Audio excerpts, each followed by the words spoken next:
OTAN, Outreach and Technical Assistance Network.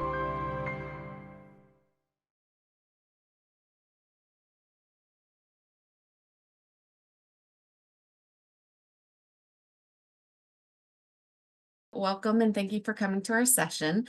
My name is Destiny Simpson. I'm a consultant with the EdTech Center at World Education, and my co-presenters today are, I'll let them introduce themselves. So David, would you like to introduce yourself first?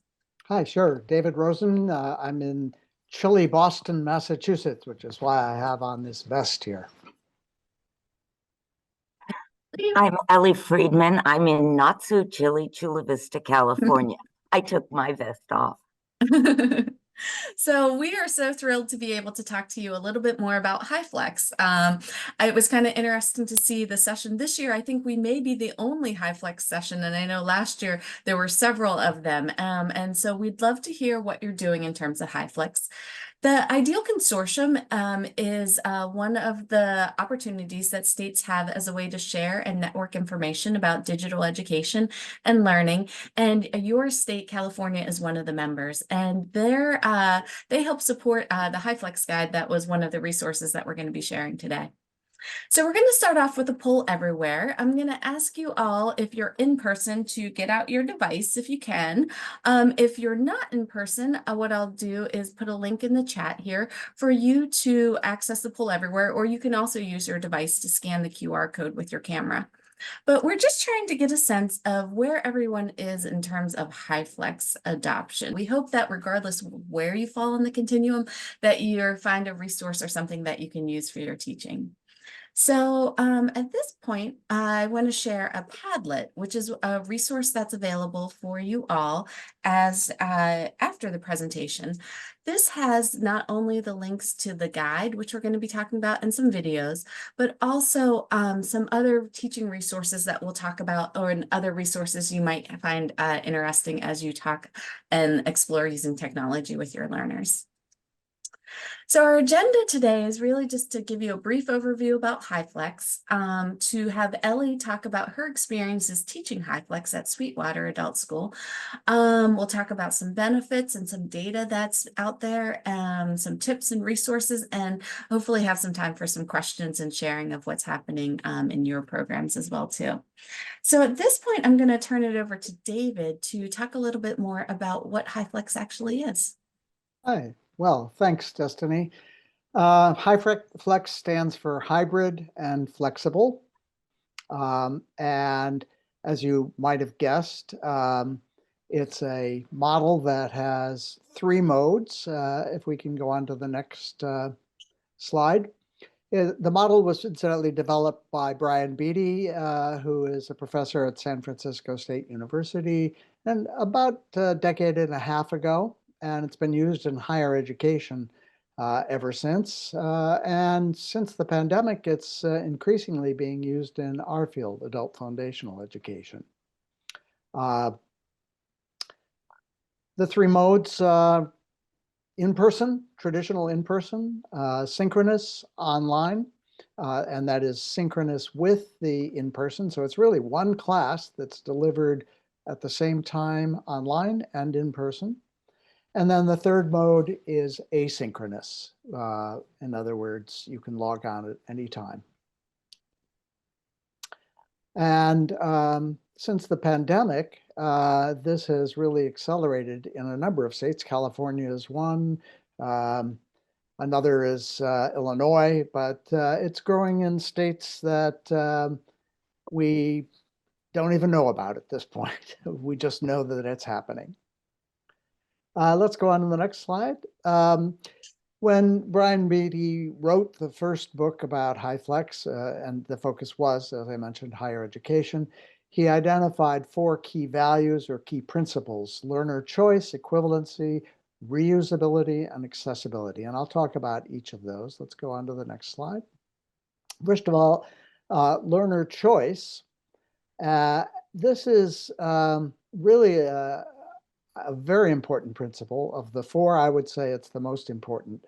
And the most flexible situation is where learners can choose one of those three modes literally on a daily basis. Now, that's not always the way it works, but that is the ideally best way that it works.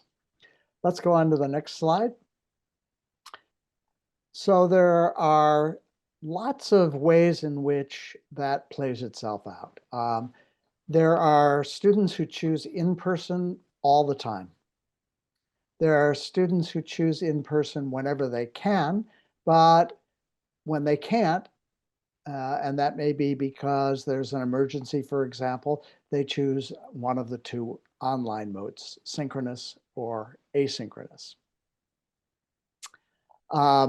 There may be students who prefer the synchronous online mode, particularly if they have a long commute to class. In some cases, because the students may have complicated lives, they may prefer all or mostly all asynchronous mode learning. And also some students may choose their mode based on the topic of the lesson. So they might say, for example, oh, I know that. I don't need to really go to class in person today. I could just brush up by looking at the asynchronous mode. And there might be other reasons that they choose a topic. In some cases, students do have a choice, but the school, the adult school, for example, or program requires them to choose one mode for the whole semester. So decide, are you going to go in person or are you going to be online? And if you're going to be online, is it synchronous or asynchronous? Let's go on to the next one. So another very important principle, equivalency, and that basically is that it doesn't matter which mode you choose on any given day, you're going to get the same opportunity to learn and to attain the intended outcomes or the learning objectives of the course as it's designed.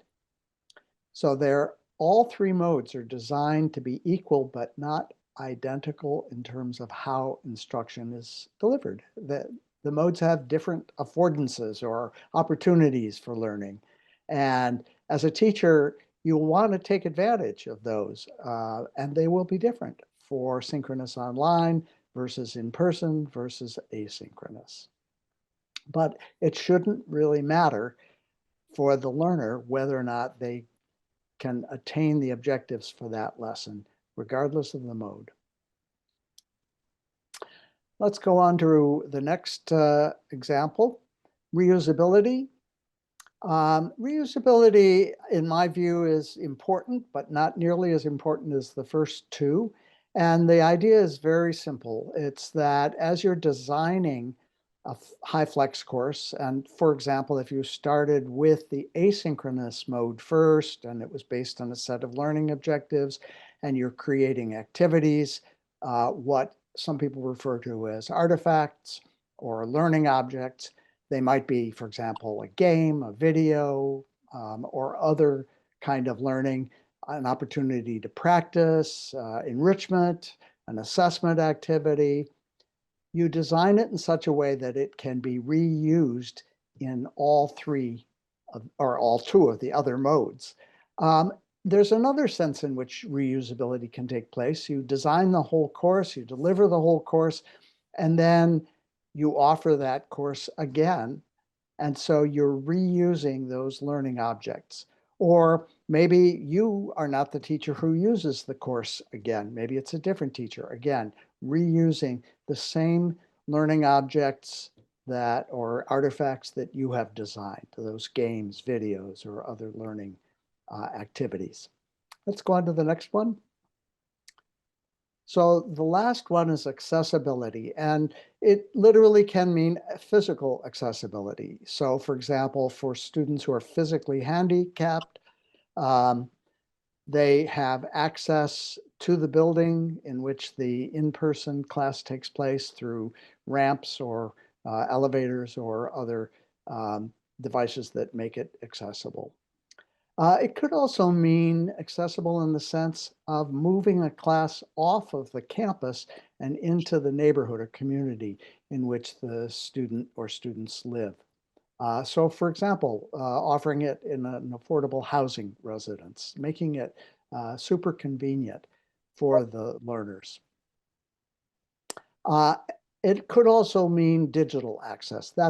That's really important for all of the students, and that could take different forms. It could be a digital boot camp, for example, before the course begins. It could be access to a program-focused digital navigator that you have at your program or adult school. It could be a digital help button that leads to a well-organized set of how-to videos and many other ways to provide that accessibility. Next slide, please.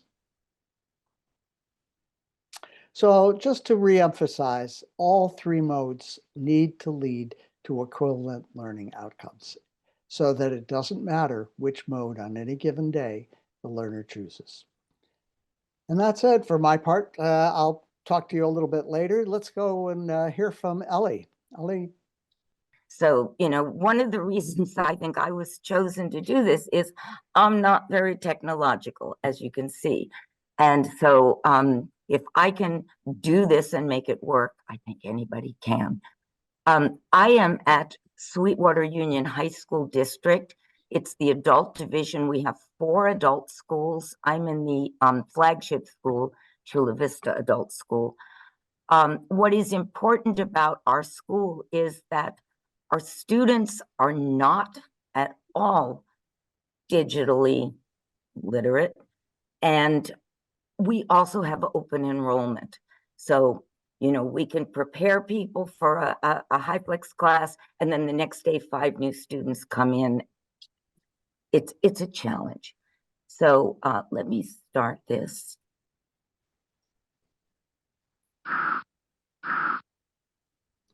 So who's afraid of HyFlex? A lot of the teachers in my school are. I'm one of the few that are actually using it. I have 4 classes. The participation ranges from maybe 1 to 3 per class to one of my evening classes in which more than half of the students are online.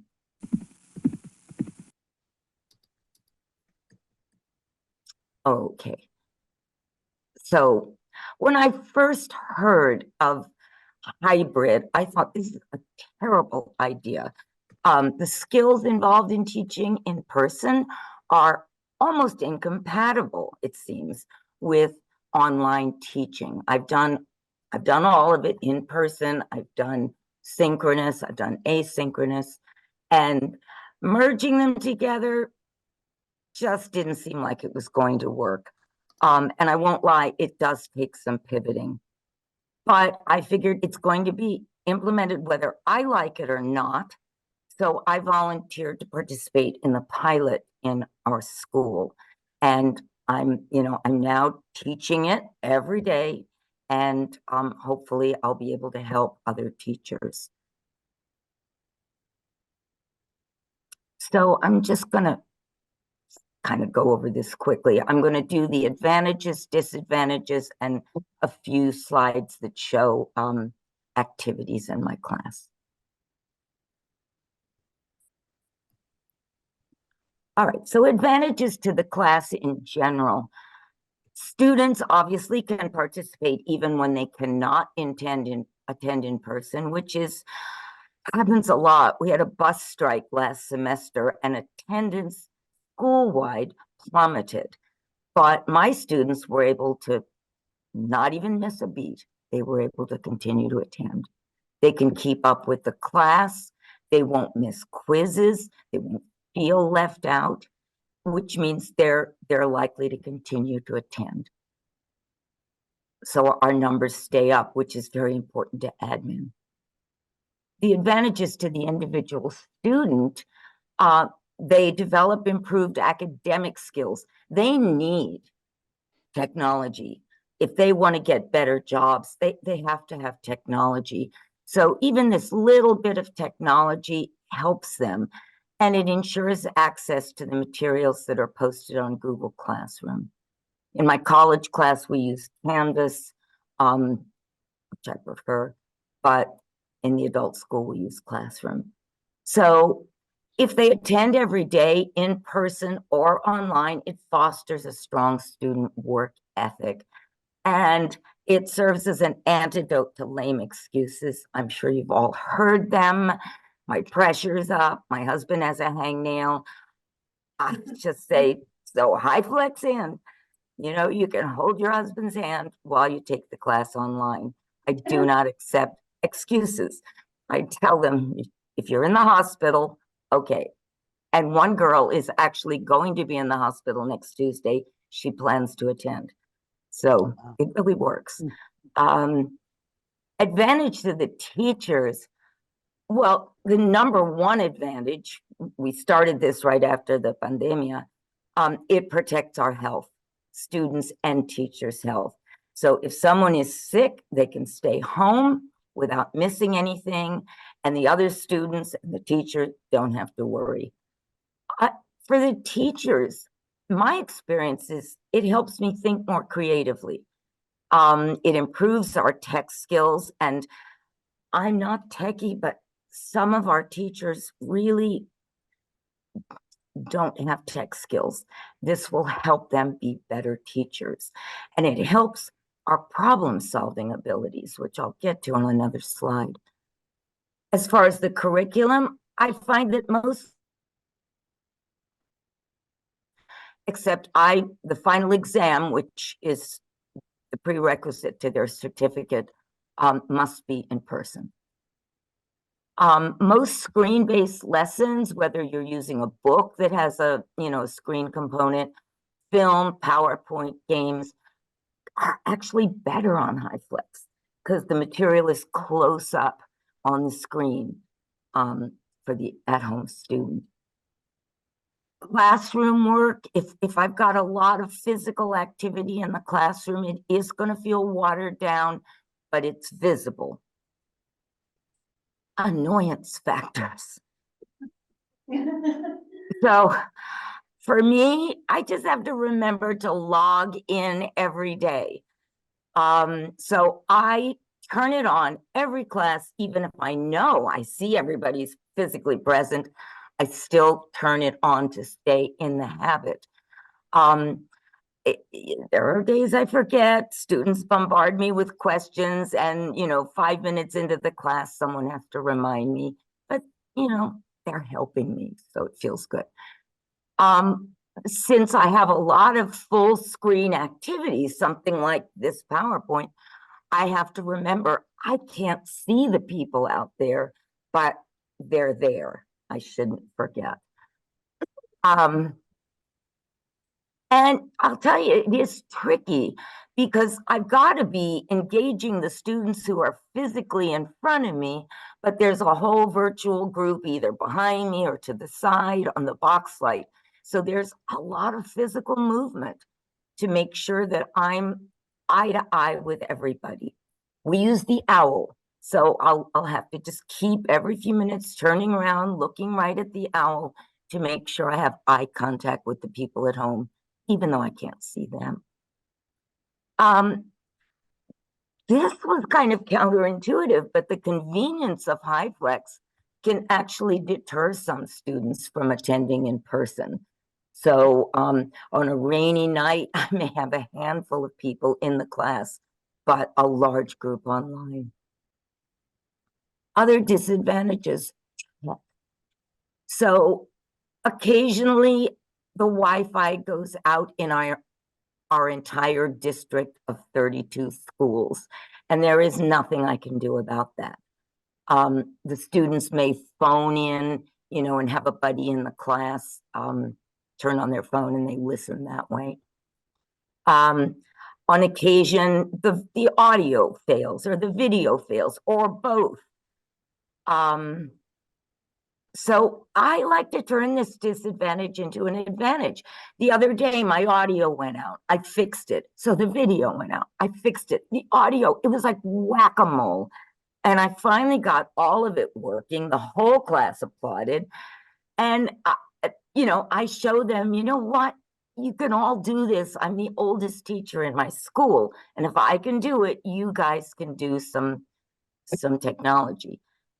And when it totally fails, that's also good, because the students who are afraid of technology can see that, you know what, it happens and the world won't end. So it works. It's kind of like CPR.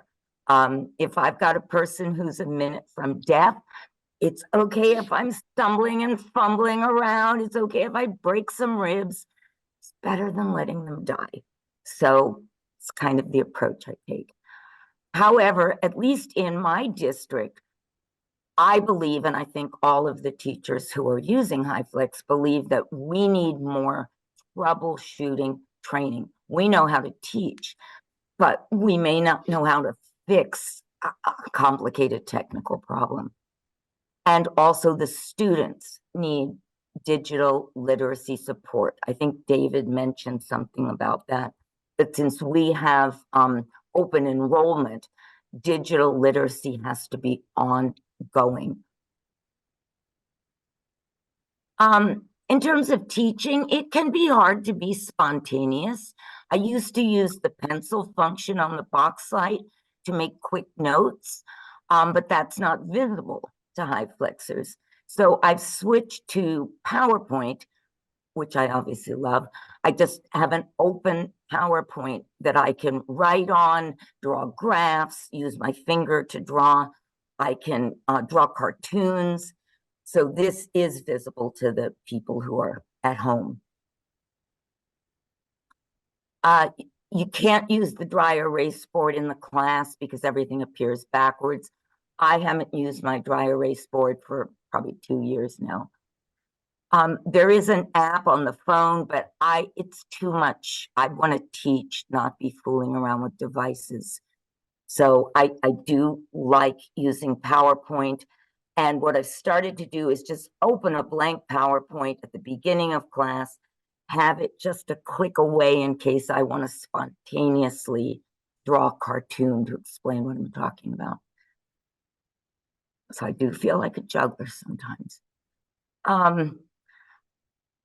This was a strange problem. Sorry, I love making that slide. Some of my students log in while they're driving to work. And, you know, I'll ask them a question. They turn on their camera. I see they're driving. And I just tell them, no, no, no, just listen. I don't want to be responsible for your death. But I've had probably 3 in one class who were actually in their cars. Another disadvantage is major activities, and I do a lot of skits and, you know, very physically active lessons. Can't include the people at home, but they can see it, which is better than nothing. And if it looks like fun, it'll encourage them to come back to class. So I've got just a few demos here. I'm going to go over them quickly. I want to mention in one of the photos and little video, one of my students is in Atlanta, Georgia. She used to be here. She moved, and she's just continuing in my class. So she was able to participate with her classmates, and she probably is online 3 or 4 days a week.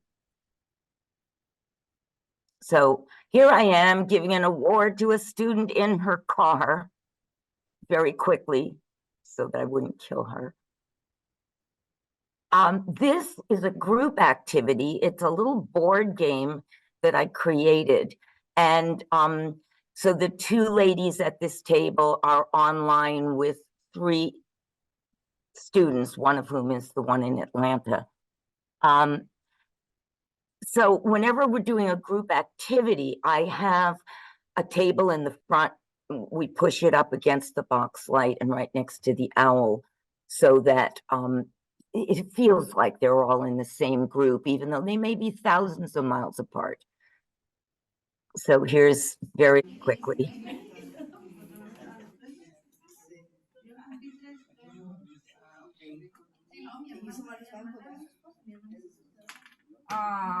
Elena. long have you been a permanent resident of the United States? 9 years. Okay. So it's a U.S. citizenship class, in case you were wondering. I also have Jeopardy games, which we play in groups, and the online people are assigned to a group. They can answer questions as individuals, or if there's any group consultation, then we have a member of the in-class group move up to the OWL so that everybody feels like they're equally participating. Kahoot works really well because what the students in the class see is exactly what the at-home students see, and they love this. It doesn't even, sometimes I forget which one is in class and which one is online. So in conclusion, although I thought I was gonna hate HyFlex, I really love it because it's helping my students. It's easy to learn, the benefits outweigh the disadvantage. You don't need to be a techie at all. And the more you use it, the easier it gets. It's like driving a car. If I described everything involved with driving a car, a non-driver would think it was impossible. But once you've been doing it, it's mindless. So my advice is just do it. So thank you. Thanks so much, Ellie. You know, one of the things that I love how you found ways to really use this as an opportunity to support your learners and also to help it be a way that you are a learner as well too, and learning new technology, learning new creative ways to help engage your learners. And, you know, I think you mentioned a lot of the benefits. And so for most of the teachers, David and I are co-authors of a guide, which we're going to talk to you a little bit about for HyFlex. And one of the things that in talking with the teachers, most of the teachers started HyFlex because of, not because they were like, how can I, you know, how can I try something new and different? It was more because the question was, how can I make sure that my students are engaged and are learning and are able to participate, even when all those challenges that we know our students have come up. And so, Ellie, I think you're a true testament of somebody that really embraced something that may be very new and maybe it wasn't your first choice, but you found ways to see the benefits of how it's helped your learners. And so, you know, in the chat, I kind of put in a question to kind of ask, you know, why you might even consider offering HyFlex for your learners, or why have you? But we're going to talk a little bit about the benefits that we've heard from HyFlex. So, you know, this model offers really the strong possibility for increased learner attendance because they have multiple options now that they can work towards their learning goals. Retention, it helps learners that, oh, I used to come to class, but now I have to take care of my sick child. So maybe in the past they would have had to miss it. Now they can still participate. Or the bus strike that Ellie mentioned. You know, there's always things that happen for all of us in our lives that break up our normal routine or makes doing something a little bit more challenging than how it could be. But HyFlex really offers that opportunity for our learners to stay engaged and to help with retention. Teachers have found that course completion has really been a benefit. It keeps learners there. And we're going to talk a little bit about some post-testing and learning gains. And so I'm really happy that Kay Hartley is here with us. She's from CASAS.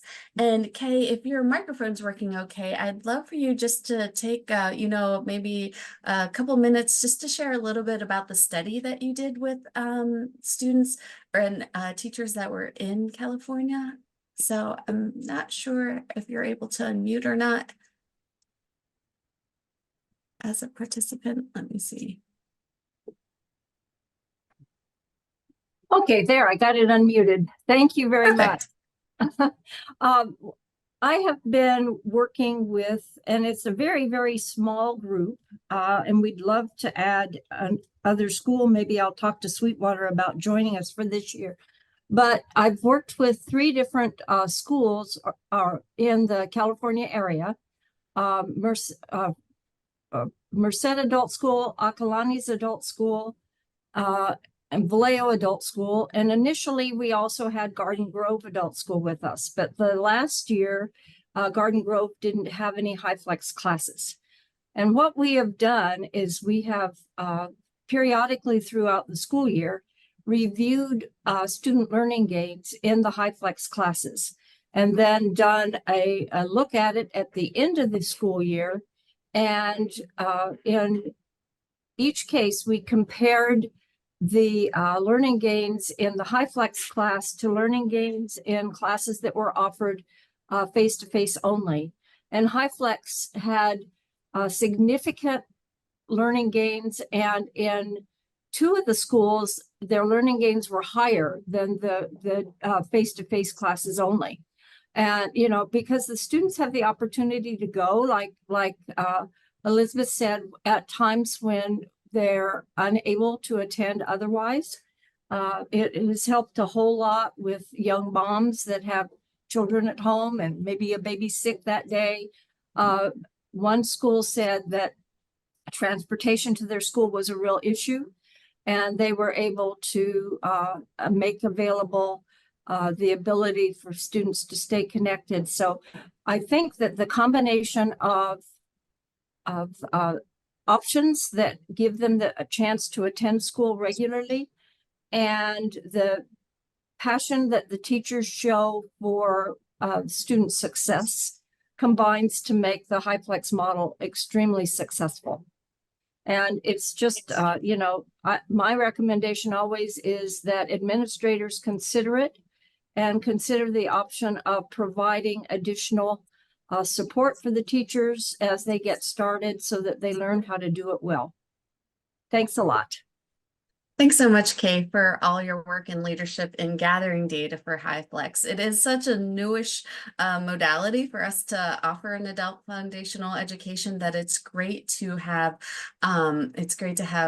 Organizations like CASAS collecting data so that we have some evidence of, is this working and how well is it working? And so that's great information. So thanks for taking the time to share that with us, especially on the fly.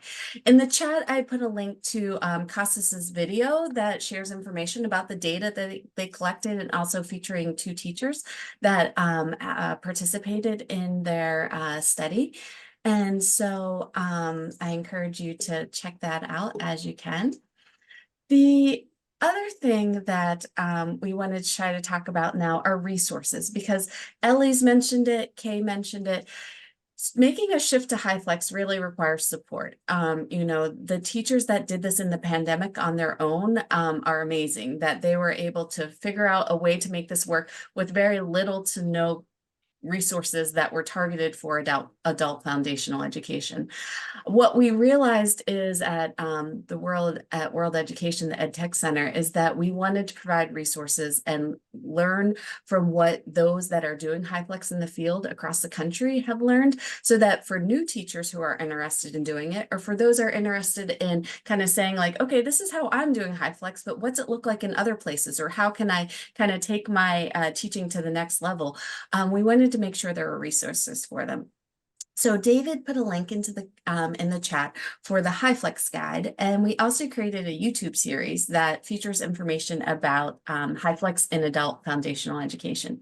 So the HyFlex guide is available. There's a link to this on our Padlet. So if you have the Padlet, that'll have all the resources there. If you're online, you'll be able to click on the link that David put in the chat. There's also a QR code here. We interviewed 17 teachers and program administrators all across the country to find out how they were offering HyFlex. We also featured each program that we interviewed a vignette that shares what their experiences were, what drove them to try HyFlex, and what lessons that they've learned.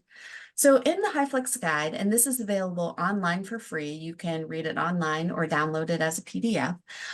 We have chapters on program planning, instructional planning, teaching in a HyFlex class, evaluation, and of course, technology.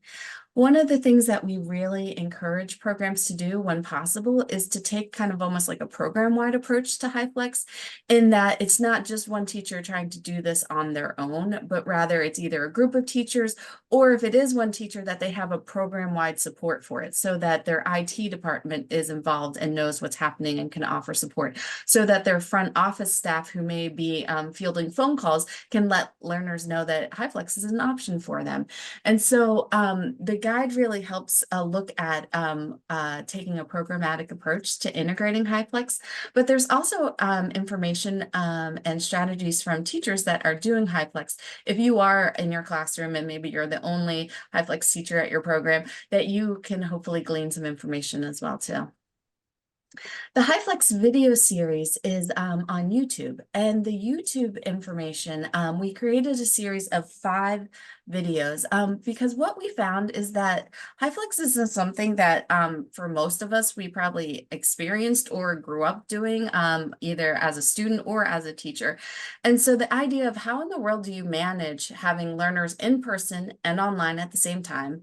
How do you have learners that might be doing something asynchronously? It's just kind of hard to, at least for me, to wrap my head around at first.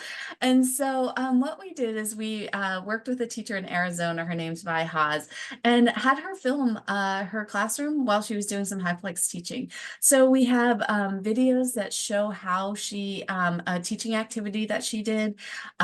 We have how she sets up her classroom every day. And we also gave a couple classroom tours, because one of the other common questions we find is like, okay, well, what technology do I need to do with HyFlex? And so we have 2 classroom technology tours. These are not the only way that you can do HyFlex, but we wanted to give people an idea of different ways that you might want to set up your technology. So there's a link to this in the playlist. There's also, if you have our link to our Padlet, you'll be able to access the videos there as well too. The other thing I want to mention is that there's HyFlex support from your friends at OTAN. So they've been, we've been working together to offer support to Sweetwater Adult School this year. They're taking a whole school-wide approach to getting all their teachers more familiar with HyFlex and helping them learn about how they might use the technology and the teaching strategies, and build on teachers like Ely who have been doing it, build on their successes, and help train other teachers to do that. But if you're interested in getting more support specifically for yourself or for your classroom, you can contact OTAN at this email address and share your request with them. So this link to the Padlet, I'm going to put in just one more time, just because it really does have so much information from our session in here. That's another resource that you can use and gather from to get more information with the resources that are available to you. And we really hope you check them out. If you're interested in getting a copy of our slides, we'll, if you either put a message in the chat or if you contact me, I'd be happy to share that. Since we do have some HyFlex teachers that are here, I did want to share one of the links that's available on our Padlet. This is a HyFlex teaching strategies for all 3 modes. When you click on this, it's going to take you to this resources. And if you scroll down, this is a great tool for whether you're getting started or if you're already doing HyFlex, in order to learn more about, it's kind of like a how-to guide for this. I'd really, I think that sometimes, these are things that we do in our in-person classrooms, or maybe during the pandemic, you're like, okay, I figured out how to do this with my online students. But thinking about how to do this between both groups sometimes, and also the asynchronous learners, can sometimes be a little more challenging. So this takes something like an jigsaw, for example, and when you click on it, it describes what a jigsaw is. In addition to that, it also gives you some how-tos in general, but then they talk about, okay, how could you do a jigsaw for the people that are in person? How could you do a jigsaw for students that are online, but they're joining the synchronous class? And then the last thing was, how can you find this for the learners that are asynchronous? What would that look like if they're participating in a jigsaw? So let me show you how to get back to this again. So from our Padlet here, it's under other HyFlex resources, and you'll have to scroll down. It's the 3rd one here. It's called HyFlex Teaching Strategies in all 3 modes. So when you click on that picture, It'll open up the page. You have to scroll all the way down to here, and you'll see this table in here. And when you click on that, this will open up the resource. So yes, we'd be happy to share the slides with you. And let me put a link to the Padlet and bring that back up again as we talk about some just general tips that we learned in co-authoring the guide. So David, I'm going to turn it over to you, and I'll be adding some links into the chat in just a minute then. Okay. Thanks, Destiny. When we interviewed people, we asked them, what would you advise your colleagues, whether they're teachers or administrators, doing or beginning to do HyFlex? And so here are a summary of some of the more important or more frequently suggested tips. First one is start small. With early adopters, that is, people who are already comfortable with technology and who do not have a huge hurdle in using a HyFlex model. And that's both teachers and learners.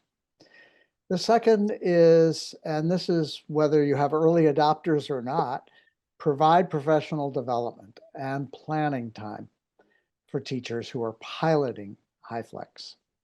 And pilot is really an important part of this. Don't start with 10 HyFlex classes, start with 2 or at the most 3 and pilot and see what some of the challenges are and what kinds of professional development needs to be provided. The third is, and this goes, for all of us under all circumstances, expect uncertainty and change. It's a little more uncertainty and change when you're using technology, and particularly when you have people in online situations as well as in-person situations. The technology could be a challenge in either of those environments. Take the time to identify the best technology for your class. And I'm often asked, okay, what hardware should we buy? And that's not an easy thing to answer, except to say, as you're exploring it, try it out. Literally try out the hardware because somebody else has it and you can go into their classroom and see how it works.